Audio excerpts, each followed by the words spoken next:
बढ़ेंगे आगे। सरकार गरीबों के लिए बहुत सी योजना चला रही है, लेकिन सरकार के मातहतों के कारण ही गरीबों को सरकार की योजना का लाभ नहीं मिलता है, बल्कि गरीब के लिए बनाई गई सरकार की योजनाओं का लाभ अमीर व्यक्ति उठाता है।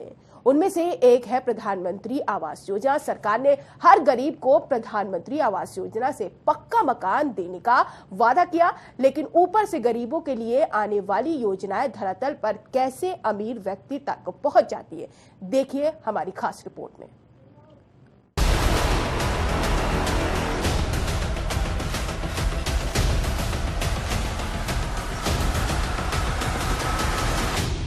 दो 2022 का विधानसभा चुनाव सर पर है। सरकार अपने पिछले 4.5 साल के कामों का पुलिंदा लेकर जनता के पास जा रही है। प्रदेश सरकार ने प्रदेश से गरीबी हटाने के लिए बड़ी बड़ी योजनाओं की शुरुआत की थी, लेकिन जिले के आला अधिकारियों को लगा कि गरीबों को हटाओ। प्रदेश में विकास कार्य कराने और हर गरीब को आवास योजना का लाभ देने के लिए अधिकारियों को दिशा निर्देश दे दिए गए थे, लेकिन सरकार में बैठे उनके जिम्मेदार अधिकारी ही सरकार और गरीबों को दी जाने वाली योजनाओं का मजाक बना रहे हैं। जिले के अधिकारियों ने कागजों का पेट गरीबों का पेट काट कर भर दिया। भगवान की माने तो गरीबों की दुआओं और बद्दुआओं का असर जल्दी होता है, लेकिन इन गरीबों का क्या जो भगवान को साफ साफ चुनौती दे रहे हैं और गरीबों के हिस्से का घर कागजों में बना रहे हैं। साहब का पेट गरीबों का पेट काट कर नहीं भरा, अभी तो अपनी झोली में सरकार की वाहवाही भी लूटनी थी। सरकार को बड़े बड़े सफेद कागजों पर लिखकर दे दिया गया कि अब हर गरीब के पास अपना मकान है। बस यही नहीं बताया कि वो सिर्फ कागजों में है। धरातल पर आज भी गरीब अपनी उसी झोपड़ी में रह रहा है, जिसका भरोसा एक पल का भी नहीं है। ना जाने कौन सी हवा का झोंका उनके सपनों के आशियाने को बहा कर ले जाए। अपने आप को जनपद का मालिक समझने वाले अधिकारियों ने कागजों में हर जगह विकास कार्य करा दिया, हर गरीब को आवास दे दिया गया। अब आपके जहन में ये बात बड़ी देर से आ रही होगी कि गुणगाथा किस जिले की है, जिसका बखान मैं पिछले 1 मिनट से कर रहा हूँ। तो ये गुणगाथा है कानपुर देहात की। उड़न तस्तरी में बैठकर जाने वाले सफेद पोश नेताओं ने धरातल की हकीकत को हवा में उड़ा दिया, जिसके चलते कानपुर देहात जिले को मंडल में पहला और प्रदेश में चौथा स्थान से विकास कार्य के लिए नवाजा गया। जनाब, अपने रुतबे के चश्मे को उतार कर देखो, धरातल पर ना तो विकास कार्य हुआ है और ना ही गरीबों को आवास मिला है। फिर यही गरीब लोग अपनी हालत के लिए सरकार को जिम्मेदार ठहराते हैं, लेकिन सरकार बदनाम है तो सिर्फ अपने अधिकारियों की वजह से, क्योंकि यही जिले के जिम्मेदार अफसर सरकार को बदनाम करने में लगे हुए हैं। सिस्टम की लाचारी कहें या गरीबों का दुर्भाग्य, जो गरीबों के लिए चलाई जाने वाली योजनाएं आखिर गरीबों तक क्यों नहीं पहुँचती हैं। बात प्रधानमंत्री आवास योजना की हो रही है तो यहाँ मुझे पूर्व प्रधानमंत्री राजीव गांधी की एक बात याद आ रही है। उन्होंने कहा था कि यदि सरकार 1 रुपया गरीबों को भेजती है तो गरीबों के हिस्से में सिर्फ 25 पैसे आते हैं। मोदी और योगी सरकार ने झोपड़ी और कच्चे मकान में रहने वाले गरीब परिवारों के लिए प्रधानमंत्री आवास का लाभ देने का वादा किया था, ताकि गरीब परिवार पक्के मकान की छत के नीचे आराम से सो सकें। इसके लिए सरकार ने सभी जिलों के अधिकारियों को दिशा निर्देश दिए कि गरीबों को उनका लाभ दिया जाए, लेकिन सिस्टम अपने स्वार्थ के सामने लाचार है, बेबस है, जिसकी वजह से गरीबों का पक्का मकान का सपना सिर्फ सपना बनकर रह गया है। कि अगर कच्चा मकान भर भरा कर गिर गया हो और उसमें दबकर कोई मौत हो जाती है तो उसे तत्काल आवास दे दिया जाता है। इसका मतलब एक आवास की कीमत एक गरीब की जिंदगी।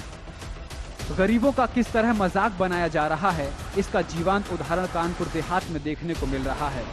अब आपको कानपुर देहात के जिले के उस गांव की सैर कराते हैं जहां गरीबों की हालत चीख चीख कर कह रही है कि साहब यहाँ विकास नहीं हुआ है, लेकिन एयर कंडीशन रूम में बैठकर थूक लगाकर नोट गिनने वाले अधिकारियों के कानों पर जूं नहीं रेंग रही साहब। जिला मुख्यालय से कुछ ही दूर गांव पंचायत नागिन जलालपुर का माजरा बिच्छूपुर में लगभग 40% घर कच्चे बने हैं और कुछ लोग झोपड़ी में अपने परिवार के साथ रहने को मजबूर हैं। इन गांव के लोगों ने ग्राम प्रधान, पंचायत सचिव से लेकर जनपद के राजा साहब, अगर मैं ठीक ठीक भाषा में कहूं तो जिला अधिकारी साहब के पास कई सालों से अपनी फरियाद लेकर उनकी दहलीज पर माथा टेक रहे हैं, लेकिन मजाल है जो उनकी सुन ली जाए। चक्कर काट काट कर चप्पल टूट गई लेकिन घर नहीं बना। इनके दुख दर्द की आहट से पत्थर भी टूट जाए, जमीन पानी देना शुरू कर दे, लेकिन मजाल है जो अधिकारियों के दिल से दया की रहम आ जाए। कहते हैं ना, जब अपना ही अपनों के खून का प्यासा हो तो रहम की भीख किससे मांगी जाए। हर गरीब के पैरों में अपनी पगड़ी रखने वाले प्रधान जी आज उनके ही सर पर छत रखने की रकम मांग रहे हैं। गांव के प्रधान जी और पंचायत सचिव ने आवास देने के नाम पर गरीबों से मोटी रकम वसूल रहे हैं। जिस कोरोना काल में एक आम इंसान को 2 रोटी के लाले पड़े हों, वहाँ गरीब अपना पेट भरे या प्रधान जी का मोटी रकम नहीं दे सके, इसके लिए इनको आवास भी नहीं दिया गया। कहते हैं ना, खाने वाली कोई भी चीज खा लो पेट भर जाएगा, लेकिन पैसा तो रखने की चीज है, भला पेट कैसे भरे। जहां गरीब एक कमरे के लिए परेशान है, वहीं रईसदारों को गरीब के हिस्से का मकान दे दिया गया। जिसके पास पहले से पक्का मकान है, जमीन है, घर में गाड़ी है, उनको आवास दे दिया गया, क्योंकि उन्होंने प्रधान जी का पेट पैसों से भर दिया। इसके बाद ये सभी गरीब परिवार आवास मिलने की उम्मीद पर जिले के डीएम के पास चक्कर लगाते हैं और आवास देने की फरियाद करते हैं। कई चक्कर लगाने के बाद भी उनको आवास नहीं मिला है। इससे तो लगता है कि जनपद के डीएम का अपने अधिकारियों पर अंकुश नहीं है। मीडिया कर्मियों ने जब डीएम से इस बाबत जानकारी करनी चाहिए तो कैमरे से डबक डबक बचते नजर आए।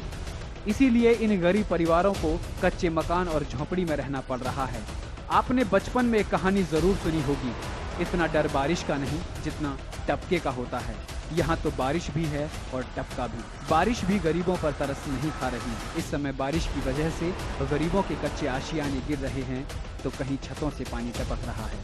कच्चे मकान गिरने से लोग दबकर घायल हुए और कई मवेशियों की मौत हो गई। नन्हे नैनीहालों की किलकारियां उनके गरीब माँ बाप से पूछ रही हैं कि अब हम कहाँ जाएं, लेकिन मजबूरी में डर के साए में गरीब पन्नी डालकर रहने को मजबूर हैं।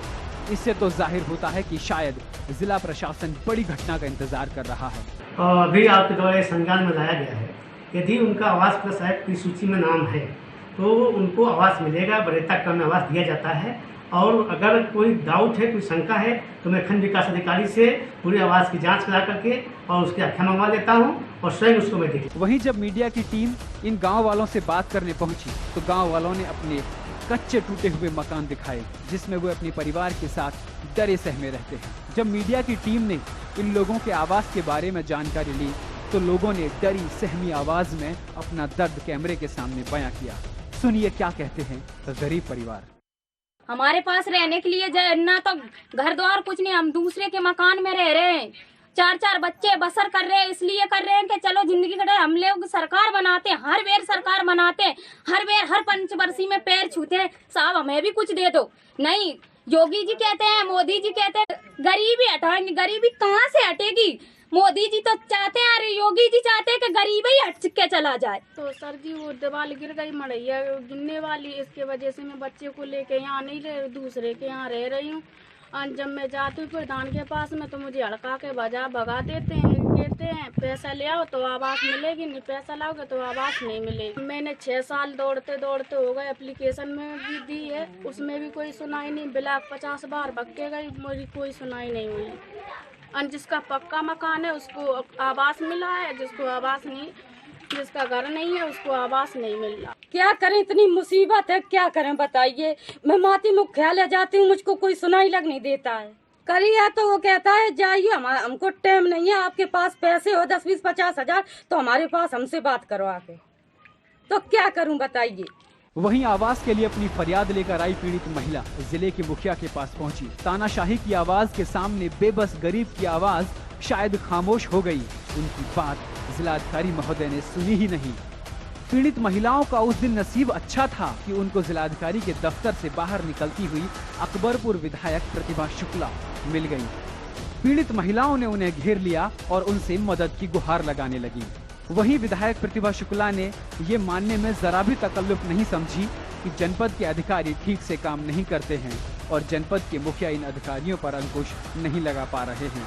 आवास के लिए पात्र लाभार्थियों की लिस्ट लेकर उनके घर दिलाने का भरोसा दिया और उन सभी गरीबों से कहा कि वो उनके साथ खड़ी हैं। कि सरकार ग्रामीणों के लिए बहुत काम कर रही है, लेकिन ये आवास योजना के अंतर्गत जो पात्र है उसी को आवास मिलेगा। यदि एक भी मतलब पक्की दीवार है तो आवास नहीं मिलेगा। तो पैसे देने की बिल्कुल जरूरत नहीं है। ये तो हम बार बार कहते हैं कि कोई पैसा नहीं देगा किसी को। जो पैसा दे रहा है तो आप वीडियो है बनाइए, उसको पकड़वाते हैं। कौन ऐसा बना जगलर जो पैसा ले रहा है? वक्त बदला, रियासतें बदल गईं, लेकिन अगर नहीं बदला तो इन जनपद के अधिकारियों की कार्यशैली। हम बात करते हैं जिला मुख्यालय से सटे हुए बिच्छूपुर गांव का, जो जिला मुख्यालय से कुछ ही दूरी पर है, वहाँ के गरीब अब आवासों के लिए भटक रहे हैं। ग्राम प्रधान से लेकर जनपद के मुखिया तक उन्होंने आवास को लेकर मांग उठाई, चक्कर काटे, लेकिन कई सालों से चक्कर काटने के बाद भी उनको आवास योजना का लाभ नहीं मिला। नतीजा ये है कि बारिश के दौरान उनके कच्चे जो मकान थे वो भी गिर गए और उनको पन्नी के सहारे रहने को मजबूर हो रहे हैं। लेकिन इसके बाद भी जनपद के अधिकारियों को दिल नहीं पसीजा। लेकिन एक बड़ी बात है कि अगर इन्हीं कच्चे मकानों की वजह से अगर कोई कैजुअलिटी हो जाती है तो उनको तत्काल आवास की सुविधा या उनको कोई लाभ दे दिया जाता है। लेकिन एक बड़ा सवाल है कि जनपद के बैठे जिम्मेदार अधिकारी ऐसे इन मामलों को गंभीरता से नहीं ले रहे हैं। कहीं ना कहीं जो पीड़ित लोगों के द्वारा अगर बातचीत की तो पता चल जाता है उनसे कि जो योजना के लिए ग्राम पंचायत से लेकर उच्च अधिकारियों तक पैसे की मांग की जाती है और शायद पैसे न दे पाने के चलते आज उनको योजना का लाभ नहीं मिल पा रहा है। तो कहीं ना कहीं ये अधिकारियों की लापरवाही कार्यशैली की वजह से ही ये लोग योजना से वंचित हैं। लेकिन अब देखना है कि खबर प्रकाशित होने के बाद अधिकारी क्या संज्ञान लेते हैं और उन लोगों को जल्द से जल्द आवास उपलब्ध करा पाते हैं या नहीं, ये आने वाला वक्त बताएगा। कानपुर देहात से रमन, टीवी 100 न्यूज।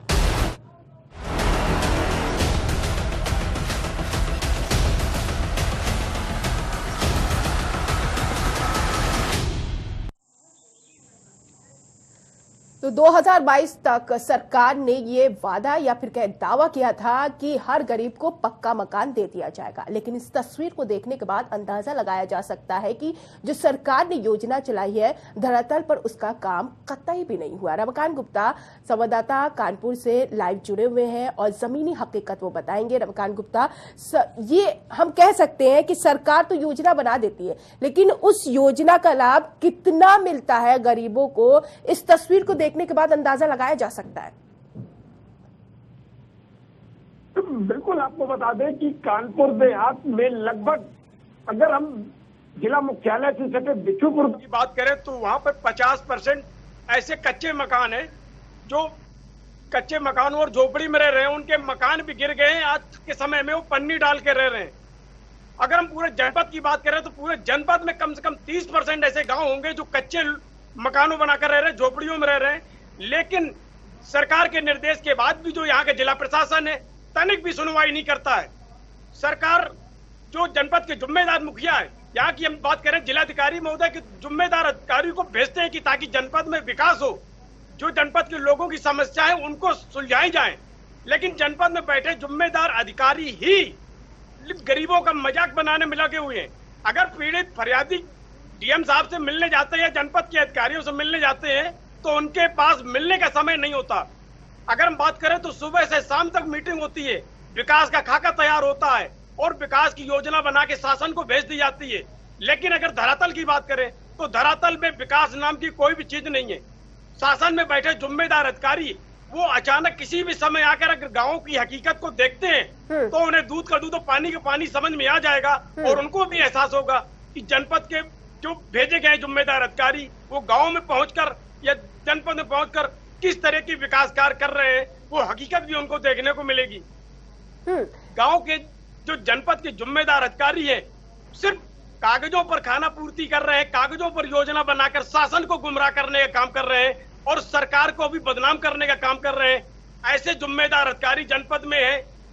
संज्ञान सरकार को ऐसे अधिकारियों को संज्ञान में लेना चाहिए और ऐसे अधिकारियों के खिलाफ कार्रवाई भी करनी चाहिए।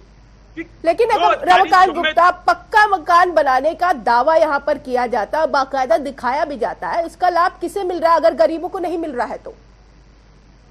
जी बिल्कुल, आपको बता दें कि यहाँ पे जो सरकार की योजना है प्रधानमंत्री आवास योजना या मुख्यमंत्री आवास योजना, जो यहाँ पे गरीब है, पात्र है, पात्रता सूची में है और उनको आवास योजना का लाभ नहीं मिल रहा है। ग्रामीण सालों से चक्कर काट रहे हैं, ग्राम पंचायत, ग्राम सचिव और इसके अलावा जिले के सीडीओ, डीएम सभी जिम्मेदार अधिकारियों के यहाँ जाते हैं, लेकिन उनकी सुनवाई नहीं होती है। कहीं न कहीं इस सिस्टम के चलते, क्योंकि ग्राम पंचायत से लेकर ग्राम सचिव पैसे की मांग करते हैं और जब वो व्यक्ति पैसे नहीं दे पाते हैं तो उनको आवास नहीं दिया जाता है। सालों से आवासों के लिए भटक रहे हैं, बारिश के दौरान उनके मकान गिर गए लेकिन उनको आवास योजना का लाभ नहीं मिला और लाभ उनको मिला जिन लोगों ने पैसे दे दिए उनको आवास योजना का लाभ दे दिया गया। कहीं ना कहीं जो जनपद के मुखिया हैं, जनपद के जिम्मेदार अधिकारी हैं, वो भी इस जवाबों से बचते नजर आ रहे हैं। तो अब आखिर गरीब शिकायत लेकर जाए तो जाए किसके पास, किससे कहे? क्योंकि सरकार ने तो गरीबों के लिए योजना बनाई कि गरीबों को लाभ दिया जाए, लेकिन अब जिम्मेदार बैठे अधिकारी इन गरीबों का मजाक बनाएंगे तो अब आखिर उन गरीबों को योजना का लाभ कैसे मिलेगा? लेकिन रमाकांत गुप्ता, अधिकारी खुद कह रहे हैं सामने आके कि कौन पैसा मांग रहा है, हमसे शिकायत करिए। तो जब गरीबों से पूछा जाता है तो वो कहते हैं हमने कई बार चक्कर लगा लिए, कई बार शिकायत कर ली, लेकिन उनकी कोई सुनवाई नहीं। और ऐसे में हालात अगर ऐसे रहेंगे तो स्थिति नहीं संभलेगी। इसका जिम्मेदार कौन है? देखिए, सीधी सी बात है कि इस पूरे प्रकरण पे कहीं ना कहीं जो जनपद के मुखिया वो जिम्मेदार है। क्योंकि जब एक पीड़ित आके जिलाधिकारी से इस मामले की शिकायत करता है तो जिलाधिकारी का दायित्व होता है कि उस पूरे मामले की जांच कराई जाए और जो भी मामला हो उसको क्लियर किया जाए। अगर पैसे की बात आ रही है तो वो भी सामने आ जाएगा, लेकिन कहीं ना कहीं जो जिलाधिकारी मीडिया के सामने नहीं आते हैं और मीडिया के सामने अधिकारी भी कहीं ना कहीं पल्ला झाड़ते हुए नजर आते हैं। कैमरे के सामने कुछ होता है लेकिन कागज पे ही सिर्फ योजना का लाभ रहता है, हकीकत कुछ और होती है। बहुत शुक्रिया रमाकांत गुप्ता तमाम जानकारी के लिए।